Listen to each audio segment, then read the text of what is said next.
बात कर रहे थे आपके क्वेश्चन पे, मैं आपके क्वेश्चन का आंसर कर रहा था। वो ये था कि डेटा लिंक लेयर जो है उस पर जब हम ट्रबल शूटिंग के रेफरेंस से इसको देखते हैं तो उसमें आपने किन पॉइंट्स को देखना है। देखिए, जहाँ पर वीलैन की बात होगी, जहाँ पे स्विचिंग की बात होगी, यानी स्विचिंग के लेवल पे आप प्रॉब्लम को सॉल्व कर रहे हैं, तो वो आप डेटा लिंक लेयर पे काम कर रहे हैं।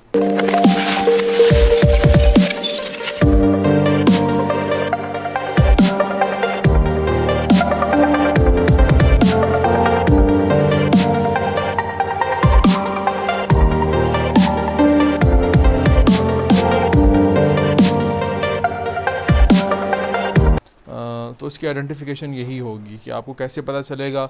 आपने वही स्टेप्स फॉलो करने हैं। आपने केबल को देखा, उसके बाद आपने एड्रेसिंग को देखा, और एड्रेसिंग के साथ साथ आपके माइंड में ये चीज़ आनी चाहिए कि भाई एड्रेसिंग जो है वो तो नेटवर्क लेयर पे, लेयर नंबर 3 पे है, आईपी एड्रेस जो है, मगर उससे पहले हमारे पास डेटा लिंक लेयर आ रही है जो कि एक्सेस लेयर पे आती है। सो उसको आपने देखना है कि भाई वहाँ पे वीलैंस बने हुए या नहीं बने हुए हैं। अगर बने हुए तो ज़ाहिरी सी बात है, फिर जो पोर्ट जिस वीलैन की है उसकी डिवाइस को उसी वीलैन पे होना चाहिए। अगर वो उस पर नहीं है तो वो रिसोर्सेज जो एक स्पेसिफिक वीलैन पर अवेलेबल हैं वो उसको अवेलेबल नहीं होंगी। आई होप कि मैंने आपके क्वेश्चन का आंसर किया है। ठीक है जी। और इससे अलावा जो और क्वेश्चंस आपके हो सकते हैं वो ये है कि भाई एप्लीकेशन लेयर पे क्या होगा। सो डीएचसीपी से रिलेटेड जो मसले मसाइल हैं, डीएनएस से रिलेटेड जो इश्यूज़ आते हैं, या एक्टिव डायरेक्टरी आपने पढ़ी है या पढ़ेंगे, सो उससे रिलेटेड जो इश्यूज़ आते हैं, डेटाबेस से रिलेटेड इश्यूज़ होंगे, वो कहाँ पर हैं? वो सारे के सारे एप्लीकेशन लेयर पर हैं। अब मैं यहाँ पे प्रेजेंटेशन सेशन का नाम क्यों नहीं ले रहा हूँ, क्योंकि आगे चल के हमने टीसीपी आईपी पे बात करनी है और वही आजकल के दौर में करंटली यूज़ हो रहा है। सो उसमें एप्लीकेशन प्रेजेंटेशन सेशन अलग अलग नहीं है, बल्कि ये एक ही लेयर है, कंबाइन कर दिया गया इन तीनों को, और इन तीनों का नाम एप्लीकेशन लेयर रख दिया गया है। तो प्रीवियसली आपके क्वेश्चन से पहले हम ट्रांसपोर्ट लेयर तक बात कर रहे थे। अब ट्रांसपोर्ट पे थोड़ी सी मैं और आपको चीज़ें हैं वो बता देता हूँ, इन केस आपसे क्वेश्चन किया जाता है तो आपको पता हो कि भाई रिलायबल कम्युनिकेशन को रिलायबल कम्युनिकेशन क्यों कहते हैं, क्योंकि वो टीसीपी को यूज़ करता है, और इसके अलावा क्योंकि वो टीसीपी डिपेंडेंट है, और उसमें आपके पास ये 3 स्टेप्स होते हैं। यानी number 1 connection establishment, 3 way handshake होता है, उसके बाद उसमें विंडोइंग, सेगमेंटेशन और फ्लो कंट्रोल जो है ये इन्वॉल्व होगा। अब विंडोइंग क्या है? विंडोइंग एक साइज एग्रीमेंट है बिटवीन सेंडर एंड रिसीवर कि अगर सेंडर एक सेगमेंट भेजेगा तो उसके बाद, अगर एग्रीमेंट में एक सेगमेंट की बात हुई है तो सेंडर एक सेगमेंट भेजेगा और रिसीवर उसको एक्नॉलेज करेगा। अगर एग्रीमेंट में 3 सेगमेंट्स की बात हुई है तो सेंडर 3 सेगमेंट्स भेजेगा और 3 के बाद जो रिसीवर है वो एक्नॉलेज करेगा। सो इसको हम क्या कहते हैं? इसको हम विंडोइंग कहते हैं। यानी विंडो साइज़ है, और उस विंडो साइज़ के मुताबिक सेंडर और रिसीवर के दरमियान में जो सेगमेंट्स हैं उनको ट्रांसफ़र किया जाता है। फ्लो कंट्रोल जो है उसमें ये देखा जाता है कि अगर सेंडर एक फ़ास्ट कंप्यूटर है और रिसीवर एक एवरेज कंप्यूटर है, मसलन उसकी रिसोर्सेज कम है, उसकी रैम प्रोसेसिंग कैपेबिलिटीज़ कम है एज़ कम्पेयर टू सेंडर, तो सेंडर तो क्विकली प्रोसेस करके डेटा उसके पास सेंड कर देगा उसकी तरफ। अब आपने इस बेसिक्स में कंप्यूटर के ये अंडरस्टैंड किया, भाई कंप्यूटर में जो भी चीज़ चल रही होती है, जैसे कोई प्रोग्राम है, कोई सॉन्ग है, कोई मूवी है, या XYZ जो भी एप्लीकेशन है, ये कहाँ पर है? ये रैम में है। इवन आपका ऑपरेटिंग सिस्टम जो है वो रैम में है। अगर कंप्यूटर में रैम नहीं है तो कंप्यूटर नहीं चल सकता, क्योंकि उसको कोई भी प्रोग्राम लोड करने के लिए जो मेमोरी चाहिए वो नहीं है। सो इसी तरह इंटरनेट पे जब आप कोई वीडियो देख रहे होते हैं तो वो कहाँ पर आ रही होती है? वो डाउनलोड होके आपके कंप्यूटर की रैम में बफर हो रही होती है, जिसको हम बफरिंग कहते हैं। तो इसी तरह सेंडर ने 3 सेगमेंट्स जो थे वो रिसीवर के पास भेज दिए हैं। अब रिसीवर जो है उस पर प्रोसेस कर रहा है और वो बिज़ी हो गया है, यानी वो स्लो है, तो वो अपनी तरफ से एक स्टॉप सिग्नल भेज देगा सेंडर को कि मैं अभी बिज़ी हूँ, मेरा बफर जो है वो फुल हो चुका है, प्लीज़ आप वेट करें, उसके बाद मैं आपको दोबारा रिस्पॉन्ड करूँगा, तो फिर आप नेक्स्ट जो फ़्लो है वो मेरी तरफ सेंड करेंगे। सो इस मैकेनिज़्म को फ़्लो कंट्रोल कहते हैं, और इसका होना लाजमी है किसमें? कनेक्शन ओरिएंटेड कम्युनिकेशन में। ठीक है जी। और लास्ट वन आपके पास है सीक्वेंस नंबर। सो सीक्वेंस नंबर जब सेगमेंट बनाए जाते हैं तो उन पर नंबर असाइन कर दिया जाता है। ये टीसीपी में भी होता है और यूडीपी में भी होता है कि जो फाइल मैंने आपको सेंड की है वो फाइल आपको उसी तरह मिलनी चाहिए ना जैसे मेरे पास है। तो तभी पॉसिबल है जब तमाम पीसीज ऑफ पज़ल जिनको हम सेगमेंट कहते हैं उनके नंबर्स होंगे और वो आपके कंप्यूटर पे आके दोबारा उसी तरतीब से जोड़ दिए जाएंगे। तो ये आपके पास तीन टाइप्स हैं जिनकी बेस पर किसी भी कम्युनिकेशन को हम कनेक्शन ओरिएंटेड कम्युनिकेशन कहते हैं। नेक्स्ट वन आपके पास है network layer. So network layer की रिस्पॉन्सिबिलिटी ये होती है या जब भी आप नेटवर्क को ट्रबल शूट कर रहे हैं या नेटवर्क को इंजीनियर कर रहे हैं तो जहाँ पर भी आप राउटेड और राउटिंग की बात करेंगे या राउटेड और राउटिंग कन्फिग्रेशन करेंगे या उन डिवाइसेस को आप मैनेज करेंगे या कन्फिगर करेंगे, सो बेसिकली आप नेटवर्क लेयर पे काम कर रहे होंगे। यानी आपने एक इशू ट्रबल शूट किया, भाई केबल भी ठीक थी, एड्रेसिंग ठीक कर दी है, मगर दूसरा नेटवर्क जो है वो एक्सेस नहीं हो पा रहा, तो फिर आप कहाँ पर आएंगे? आप नेटवर्क लेयर पर आके काम कर रहे हैं। यानी रियलिटी में आप राउटर पे आकर काम कर रहे होंगे। आप राउटर पे आके डिवाइसेस को पिंग करेंगे, उसके बाद फिर आप एनालिसिस करेंगे कि भाई कि क्यों नहीं हो रहा। फिर आप देखेंगे राउटिंग टेबल को जो हम परफॉर्म कर चुके हैं, हम रिप, EIGRP और OSPF। EIGRP पे सॉरी ये नेटवर्क लेयर पर होगा। ठीक है जी। जो हमने अपनी लास्ट क्लास ली थी एक्सेस कंट्रोल लिस्ट की, वो भी कहाँ पर हो रहा था? वो भी नेटवर्क लेयर पर हो रहा था।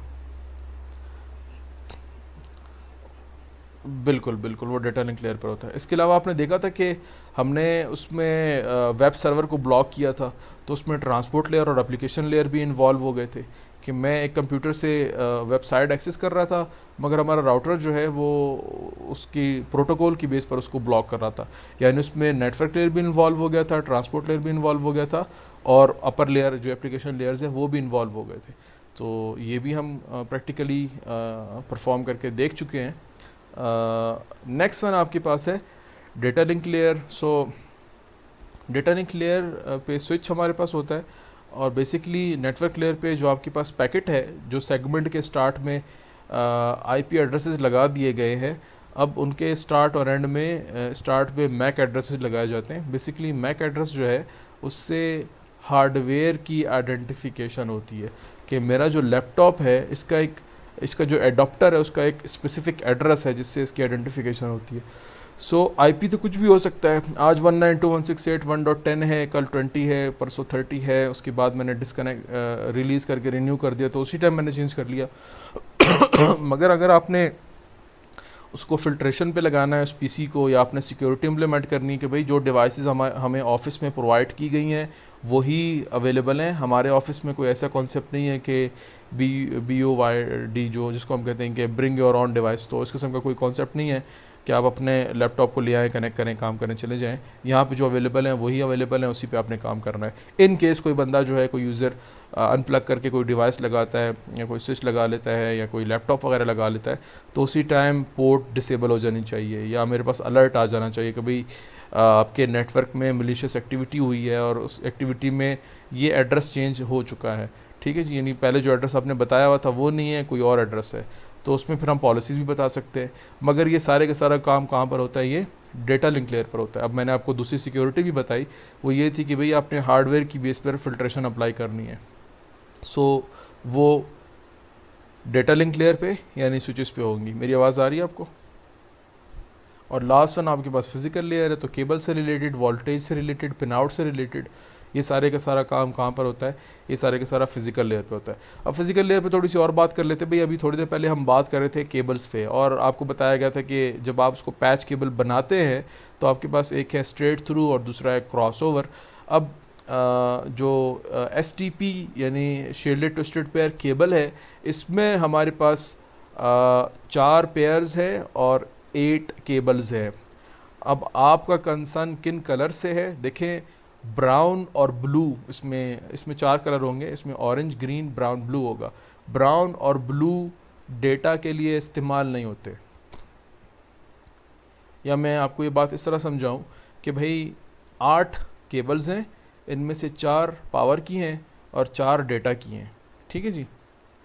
और इसमें से ग्रीन और ऑरेंज ये सेंड और रिसीव के लिए इस्तेमाल होती हैं, बाकी ब्लू और ब्राउन ये पावर के लिए इस्तेमाल होती हैं। बहुत सारी ऐसी डिवाइसेस हैं जिनको पावर भी इसके ज़रिए प्रोवाइड की जाती है। इसके लिए स्टैंडर्ड होता है PoE, यानी आपका स्विच जो है वो PoE कंप्लाइंट होना चाहिए। उसके बाद फिर आपका जो IP फ़ोन है या IP कैमरा है, आपने देखे होंगे इस तरह की बहुत सारी डिवाइसेस जिनको एक्स्ट्रा एडाप्टर नहीं लग रहा, यही एक इंटरनेट ईथरनेट की केबल जो है लगी हुई है, तो वो काम भी कर रहा है और पावर भी ले रहा है, चल भी रहा है। सो इसमें जो 4 केबल्स हैं वो डेटा की हैं और 4 केबल जो हैं वो पावर की हैं। ठीक है जी। तो स्ट्रेट और क्रॉस में जो गेम होगा वो बिटवीन ग्रीन और ऑरेंज होगा। ग्रीन और ऑरेंज जो कलर्स हैं इनको आपने चेंज करना है। अगर ये दोनों बोथ साइड्स पे, यानी केबल के उस साइड पे भी, पॉइंट ए पर भी और पॉइंट बी पे भी सेम पॉइंट पे लगे हुए हैं, पॉइंट क्या भी हम उससे भी बात करते हैं, सेम पॉइंट्स पे लगे हुए हैं तो इसका मतलब है केबल स्ट्रेट है। और अगर ये सेम पॉइंट्स पे नहीं लगे हुए तो इसका मतलब है केबल क्रॉस केबल है। इसमें कोई क्वेश्चन है आपका? ठीक है जी। पॉइंट्स याद रखिएगा 1 2 3 6, 1 2 3 6 ये आपने देखने हैं लेफ़्ट टू राइट। 1 2 3 6 आपने लेफ़्ट टू राइट देखने। इन पॉइंट्स पर क्या होगा? इन पॉइंट्स पे ग्रीन और ऑरेंज केबल्स होती हैं। अब हमारे पास जो 8 केबल्स हैं उनमें कुछ इस तरह का है कि एक ग्रीन है तो एक वाइट ग्रीन है, एक ऑरेंज है तो एक वाइट ऑरेंज है। सो मैं क्रॉस जी जी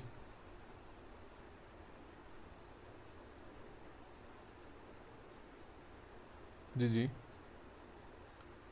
क्वेश्चन क्या है आपका? दोबारा थोड़ा ज़ोर से बोले।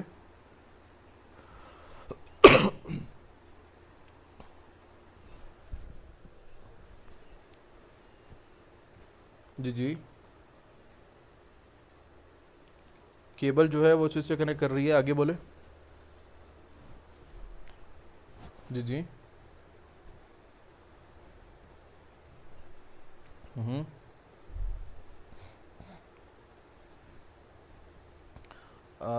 सवाल आपका कुछ इस तरह का है कि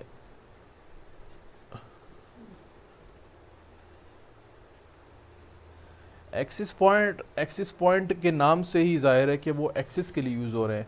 देखें, आपके पास एक मेन स्विच था, आपके सर्वर रूम में एक मेन स्विच लगा हुआ है जो कि वायर्ड मीडियम के लिए यानी केबल्स के लिए है।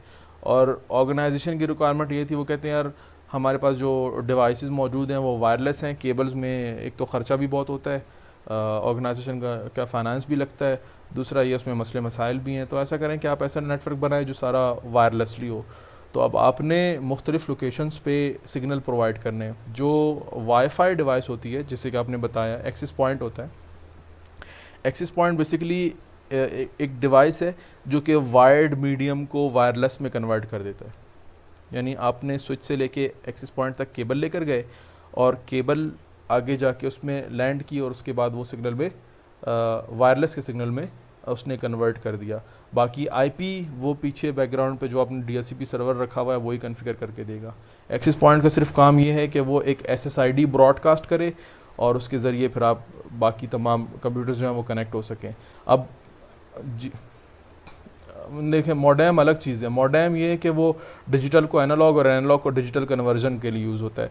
जो अर्ली एजेस में हम इंटरनेट यूज़ करते थे, जो टेलीफोन लाइन के साथ डायरेक्टली आप अपने कंप्यूटर को कनेक्ट करते थे, वो मॉडेम का काम था।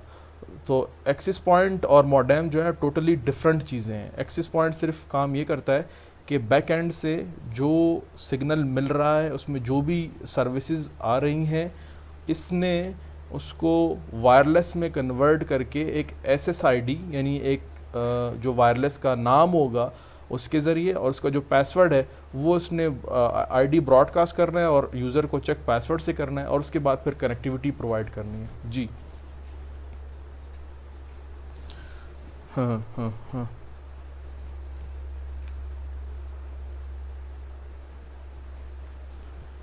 बिल्कुल, मैं आपको बता देता हूँ। जैसे आप होम यूज़र हैं और घरों में कॉरपोरेट लेवल पे भी इन डिवाइसेस में थोड़ा सा फ़र्क है। एक होता है वायरलेस राउटर, एक होता है एक्सेस पॉइंट, एक होता है वायरलेस या वायरलेस कंट्रोलर उसको हम कहते हैं। ठीक है जी। सो इनमें क्या फ़र्क है, रूटर या राउटर तो आपको समझ में आ गया कि भाई रूटर या राउटर क्या होता है। कि आपके पास मल्टीपल नेटवर्क्स हैं, उनको आपने कनेक्ट करना है, उसको हम राउटर कहते हैं। सो इसी तरह अब ये मल्टीपल नेटवर्क्स हैं, आपने इनको कनेक्ट करना है, ये तमाम वो जो राउटर की फ़ीचर्स हैं वो आपने इस पर अचीव करने हैं, इस पर अवेलेबल होंगे, मगर ये केबल्स के ज़रिए नहीं है, ये वायरलेस के ज़रिए डिफरेंट नेटवर्क्स को आपस में अंडरस्टैंड भी करता है, कनेक्ट भी करता है और राउट भी करवाता है। ठीक है जी। तो उसको हम क्या कहते हैं, इसको हम वायरलेस राउटर कहते हैं। यानी इसमें आपके पास राउटिंग की कैपेबिलिटीज़ भी होंगी, एक्सेस लिस्ट भी मौजूद होगी आपके पास, ये सारे का सारा आपके पास इसमें अवेलेबल होगा। प्लस जो वायरलेस के फ़ीचर्स हैं, वायरलेस के स्टैंडर्ड्स हैं, वो कौन कौन से कॉमन स्टैंडर्ड्स जो आपको पता होने चाहिए, वो BGN है, BGN और AC। ठीक है जी। आजकल जितनी भी डिवाइसेस हैं मोस्टली उनमें N या AC यूज़ हो रहा है। ये जो N है इसकी स्पीड मैक्सिमम 300 Mbps है, और जो रेंज ये कवर करता है रेडियस में वो तकरीबन 100 फीट है, सॉरी 100 मीटर है। 100 मीटर का मतलब है 300 प्लस फीट्स या फुट।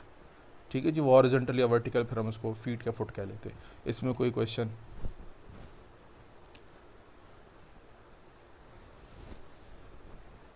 जी जी।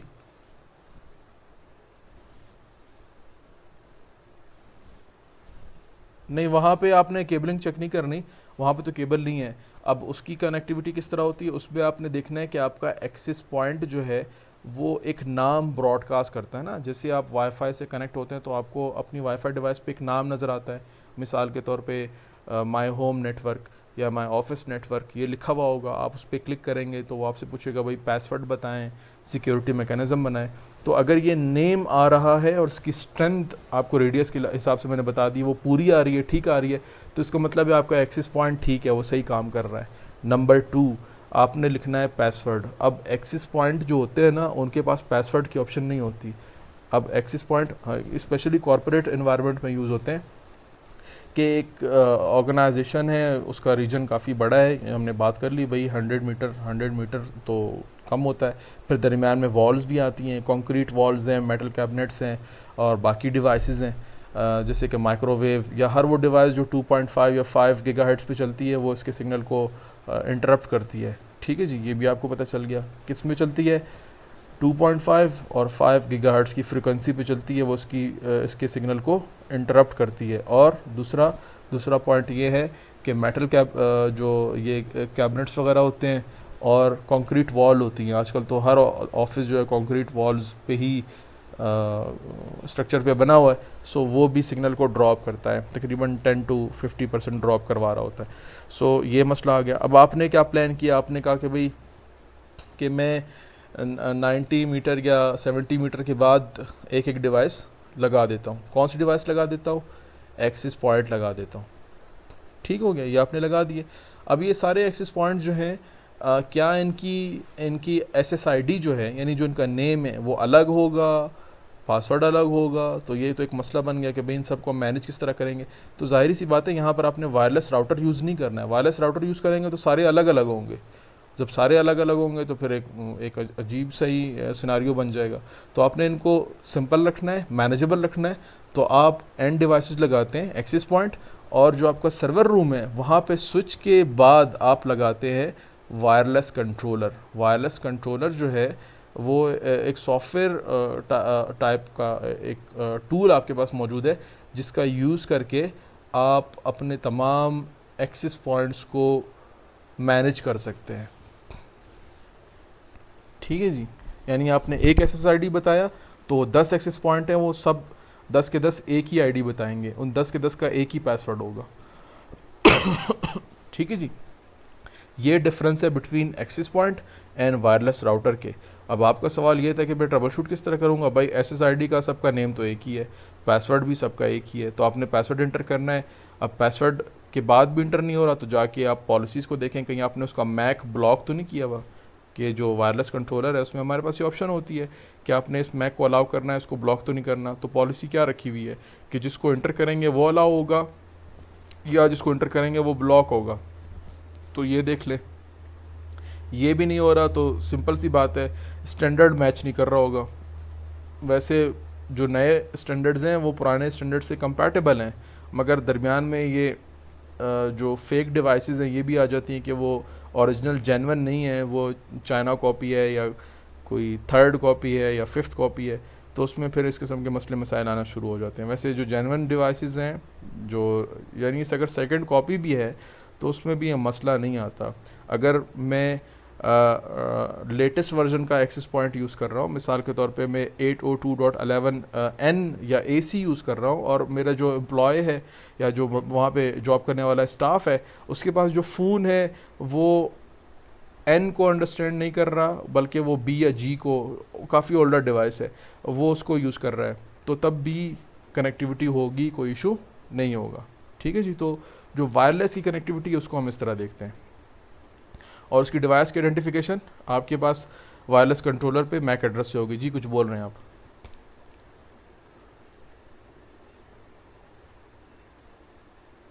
देखें, वायरलेस में जहाँ पर एक्सेस पॉइंट की बात है तो फिजिकल पे आएगी, जहाँ पे मैक की बात है वो डेटा लिंक पे आएगी, जहाँ पे राउटिंग की बात है वो नेटवर्क पे आएगी। यानी मैं वायरलेस राउटर की बात कर रहा हूँ तो वो तो नेटवर्क लेयर पर होगा, अगर मैं बात कर रहा हूँ एक्सेस पॉइंट की तो वो फिजिकल लेयर पर होगा, और जहाँ पे मैं बात कर रहा हूँ वायरलेस कंट्रोलर की वो एप्लीकेशन लेयर पर होगा।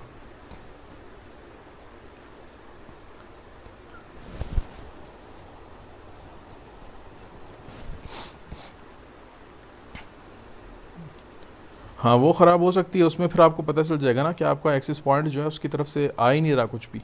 मैंने आपको स्टेप नंबर 1 बताया कि आपने देखना है कि एक्सेस पॉइंट यहाँ पर है तो इसका जो सिग्नल है उसकी स्ट्रेंथ क्या है। अगर एक्सेस पॉइंट बिल्कुल मेरे करीब लगा हुआ है, स्ट्रेंथ 0 आ रही है, इसका मतलब है मैं इससे कनेक्ट ही नहीं हूँ। ठीक है जी। और जो आपका वायरलेस कंट्रोलर है या वायरलेस मैनेजर है, वो जो लेटेस्ट वर्जन है वो तो आपको खुद ही वहाँ पे मेंशन भी करवा देता है कि ये स्पेसिफिक आपका जो एक्सेस पॉइंट है ये अवेलेबल नहीं है।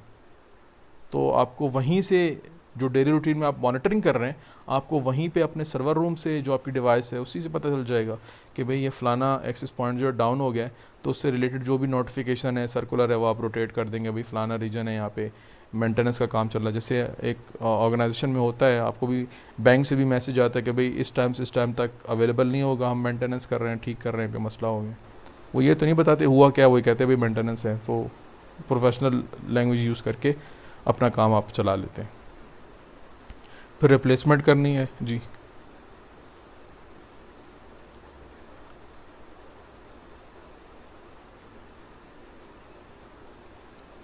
जी जी।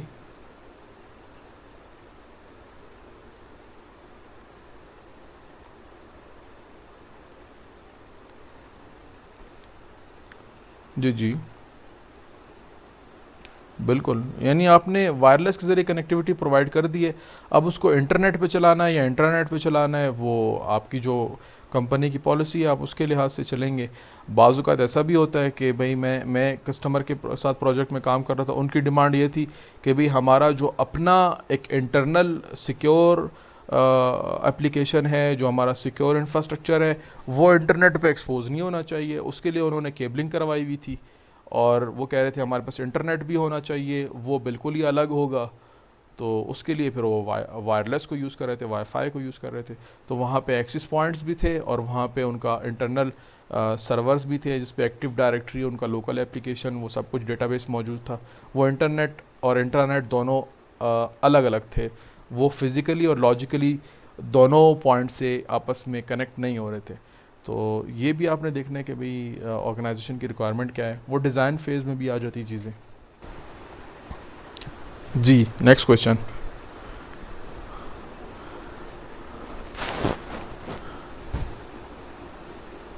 जी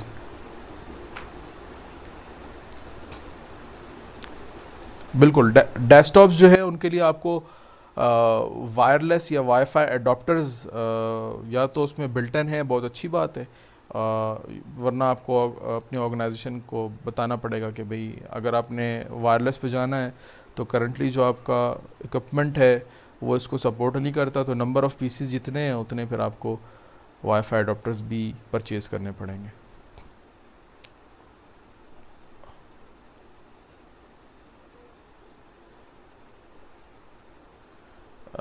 ये डिपेंड करता है ऑर्गेनाइजेशन पे।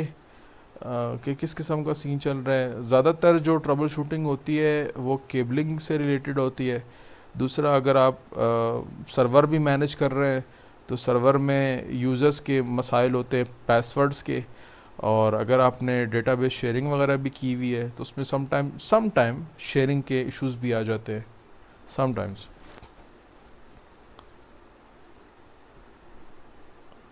आगे चलें। ये यहाँ पर हमारी OSI रेफरेंस मॉडल जो है वो कंप्लीट हो जाता है। अब वक्त के साथ साथ जो टेक्नोलॉजी है उसमें मॉडरेशन आती गई, चेंजेस आते गए। बहुत सारे कम्युनिकेशन मॉडल है, जैसे कि UDP/IP। इसी तरह TCP/IP भी बनाया गया। TCP/IP इसलिए बनाया गया क्योंकि रिलायबिलिटी पे फोकस था, और ये था कि कोई ऐसा प्रोटोकॉल हो जिसका यूज़ करके हम बड़ी आसानी से कम्युनिकेशन कर सकें। जैसे IP की क्लास में आपको बताया गया था भाई स्टार्टिंग में और भी बहुत सारे प्रोटोकॉल थे जो इस काम के लिए यूज़ होते थे, मगर क्योंकि IP जो है वो ओपन सोर्स है और कंपैटिबल है, जिसकी वजह से अब बाकी जो हैं वो फेड आउट हो गए हैं और हम अब IP को यूज़ करते हैं। तो फाइनल एक अच्छा मॉडल जो बनाया गया, और भी बहुत सारे मॉडल्स हैं मगर उनमें से जो पॉपुलर था, जो यूज़ हुआ, वो मार्केटिंग और बाकी चीज़ें भी इसमें इन्वॉल्व हैं जो की जाती हैं किसी भी इंडस्ट्री में।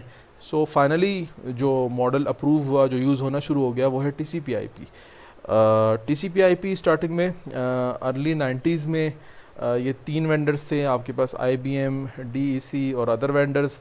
उसके बाद 90s में IBM, DEC और TCP/IP मॉडल जो था वो फोर्स किया गया OSI और बाकी जो वेंडर्स थे उनकी तरफ से।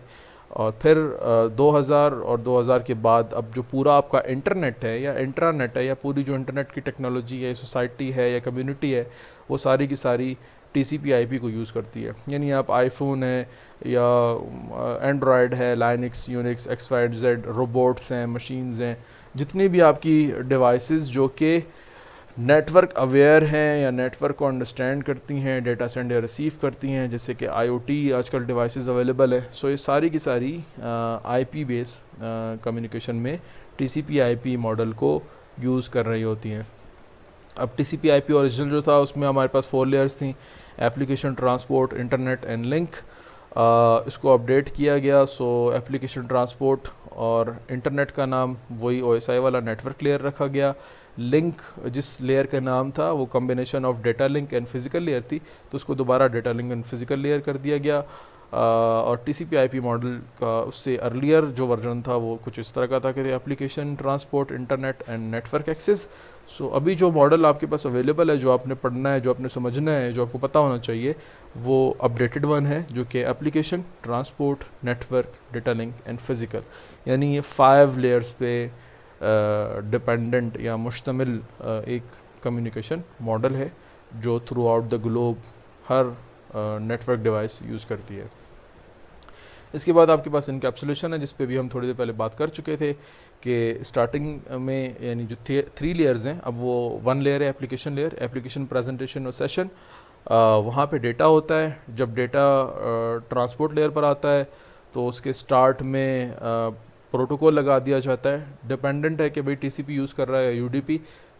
जैसे कि आपको नज़र आ रहा है, नंबर 2 पे TCP लगा दिया गया, इनकैप्सुलेट कर दिया गया डेटा को। फिर डेटा TCP जब नेटवर्क लेयर पर आया तो उसके स्टार्ट में IP लगा दिया गया कि भाई कौन सा IP सोर्स में होगा और कौन सा IP डेस्टिनेशन में होगा।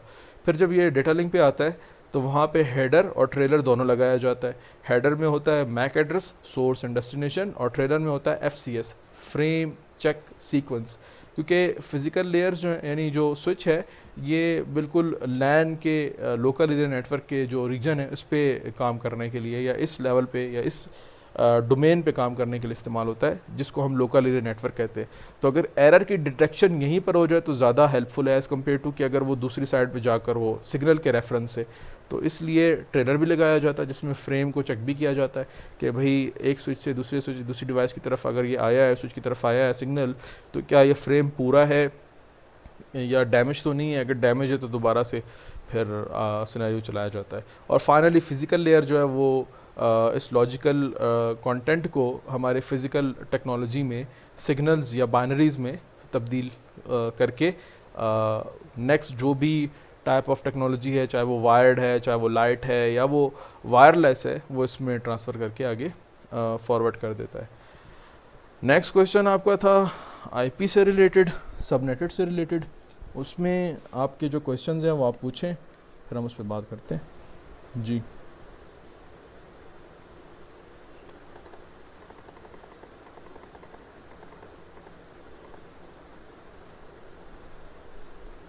जी जी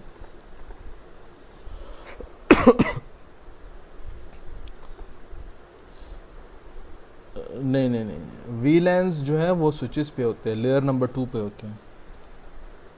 जी जी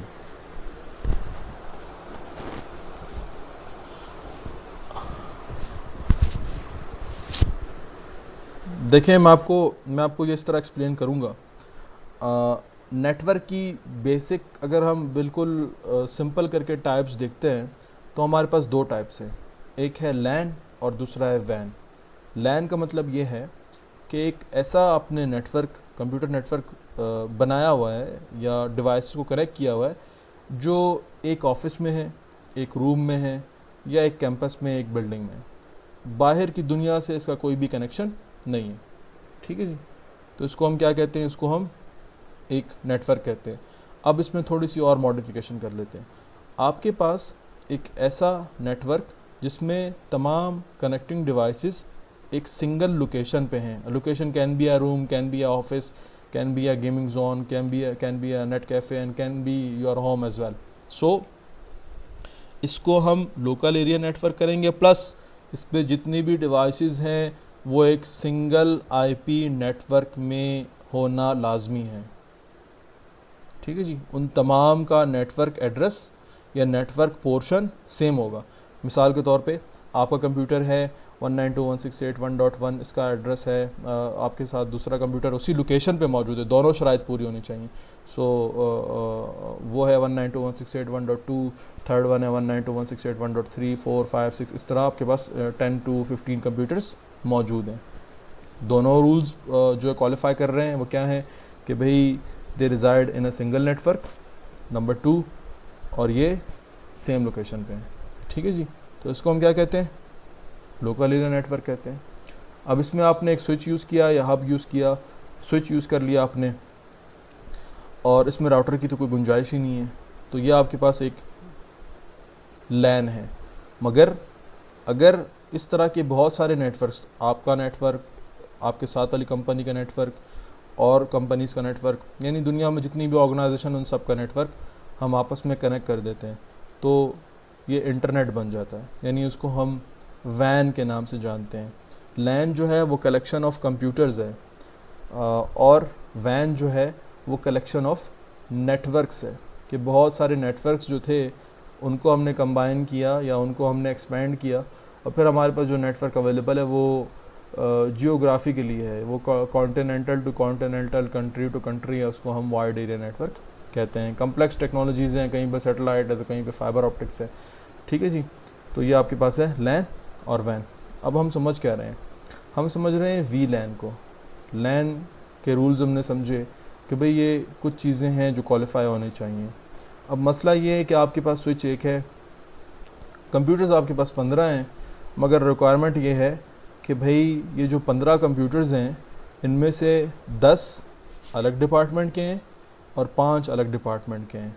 तो फिर आप 2 स्विचेस अलग अलग ले आएंगे कि एक स्विच वो होगा जिससे 5 कंप्यूटर कनेक्ट होंगे और एक स्विच वो होगा जिससे 10 कंप्यूटर कनेक्ट होंगे, ठीक है जी। यहाँ पर राउटिंग की कोई बात नहीं हो रही, सिंपल उनको आईपीस दिए हुए हैं, सबनेट मास्क दिया हुआ है, और जो भी सर्वर या जो क्लाइंट का सिनारियो एप्लीकेशन है वो उनके पास चल रहा होगा। आपको क्या कहा गया था कि आपने इनकी ट्रैफिक को आइसोलेट करना है, इनको सेगमेंट करना है, किस लेवल पे, लॉजिकल लेवल पे, ठीक है जी। वो यही रिक्वायरमेंट थी ना कि भाई 15 कंप्यूटर्स हैं ये अलग हों और जो 10 कंप्यूटर्स हैं वो अलग हों। तो एक स्विच में तो नहीं हो सकता ना, एक स्विच में तो दो एक दूसरे को आपस में एक्सेस करेंगे। अब आपने क्या किया, उनको अलग अलग स्विच से कनेक्ट कर दिया, और स्विचेस आपस में कनेक्टेड नहीं है। यही काम अगर आपको एक स्विच में करना है कि भाई एक स्विच हो और मेरे पास कोई ऐसी टेक्निक हो कि मैं 10 जो उसकी पोर्ट्स हैं उनको अलग कर दूं और 5 को अलग कर दूं, तो ये फिज़िकल नहीं हो सकता, लॉजिकल अगर आपने करना है तो उसके लिए हम सॉफ्टवेयर यूज़ करते हैं और सॉफ्टवेयर को बताते हैं कि यार ये एक नंबर है आपका जो कि 10 है या 20 है, और वी लैन का मतलब है कि आप वर्चुअल लैन है, फिज़िकली आप नहीं है, वर्चुअली आप हैं, और उसमें आपके पास ये 5 पोर्ट्स हैं। इसी तरह मैंने एक और वी लैन बनाया उसी स्विच पे, और मैंने बताया कि भाई ये 10 पोर्ट्स हैं और ये आपका पार्ट है। इसका मतलब ये है कि पहले उस स्विच पर जिस पर 15 कंप्यूटर्स थे उस पर एक नेटवर्क था। हमने लैन की डेफिनेशन समझी और हमने लैन के रूल्स को समझा कि भाई एक तो वो फिज़िकली सेम लोकेशन पे होने चाहिए, प्लस वो सेम नेटवर्क में भी होने चाहिए। मगर दिस टाइम आपको रिक्वायर क्या किया गया है, आपको बताया गया कि भाई इनको आपने डिफरेंट नेटवर्क्स में रखना है ताकि इनकी ट्रैफिक आइसोलेट रहे, एक कंप्यूटर दूसरे कंप्यूटर को एक्सेस ना कर सके। तो जाहिर सी बात है आईपी आप चेंज करेंगे, उन पांचों का आईपी चेंज कर देंगे, इसका आईपी चेंज कर देंगे। अब एक स्विच में ऐसा कर देंगे तो फिर मसले मसाइल हो जाएंगे, और आपने उसको अगर लॉजिक में ला के करना है तो फिर आप क्या करेंगे, आप वीलन बना देंगे। ठीक है जी। अब इसमें क्या होता है कि स्विच एक ही है मगर उसमें वीलैन बनाने से मल्टीपल नेटवर्क्स भी बन गए, डिवाइसेस सेम लोकेशन पे हैं मगर मल्टीपल नेटवर्क्स बन गए। तो इसका मतलब है कि वो एक लैन नहीं है, वो मल्टीपल वीलैन्स हैं। ठीक हो गया। तो वीलैन लेयर 2 की टेक्नोलॉजी है जिसका यूज़ होता है कि आपने लेयर 2 पर ट्रैफिक को आइसोलेट करना है या सेगमेंट करना है लॉजिकली, तो उसके लिए आप वीलैन्स को यूज़ करते हैं जो कि स्विचेस पे कॉन्फ़िगर किए जाते हैं। रही बात आपके सवाल की कि आपने कहा कि राउटर पे होगा, तो राउटर पे वीलैन हम कॉन्फ़िगर नहीं करते। अगर आपने वीलैन्स बनाए हुए हैं और कोई इस किस्म की रिक्वायरमेंट है कि एक वीलैन का एक कंप्यूटर या ये डिफरेंट वीलैन्स में से 10 वीलैन्स हैं उनमें से 2 को आपस में कनेक्ट करवाना है, तो उसके लिए राउटर का होना ज़रूरी है। विदाउट अ राउटर आप ये परफॉर्म नहीं कर सकते। और अगर आपको शुरू में ये सिनेरियो बताया जा रहा था तो फिर आप लेयर 3 का स्विच बाय करेंगे। मैंने अभी आपको बताया कि स्विच लेयर 2 पर होता है, मगर अब मैं आपको बता रहा हूँ कि आप लेयर 3 का स्विच बाय करेंगे। इसका मतलब है कि वो स्विच है मगर उसके पास राउटिंग की कैपेबिलिटीज़ भी मौजूद है। ठीक है जी। यानी ऐसे स्विचेस भी हैं जिन पे हम वीलैन्स भी बनाते हैं और उन पे हम राउटिंग भी कॉन्फ़िगर कर सकते हैं, मगर फिर उसको आप लेयर 2 का स्विच नहीं कहते, उसको आप लेयर 3 का स्विच कहते हैं, यानी वो नेटवर्क लेयर की डिवाइस बन जाता है। Next question. ठीक है, ठीक है जी, सही। तो फिर आप नेक्स्ट जो भी जेडी है आपके पास वो शेयर करें, या कोई आपके टॉपिक्स हैं जो आपको लगता है आप वो शेयर करें। इंशाल्लाह फिर हम इसको आगे लेके चलेंगे। तो आज की क्लास में इतना ही था। आई होप आपको समझ में आया होगा। कोई सवाल या मसला है आपका तो आप पूछ सकते हैं।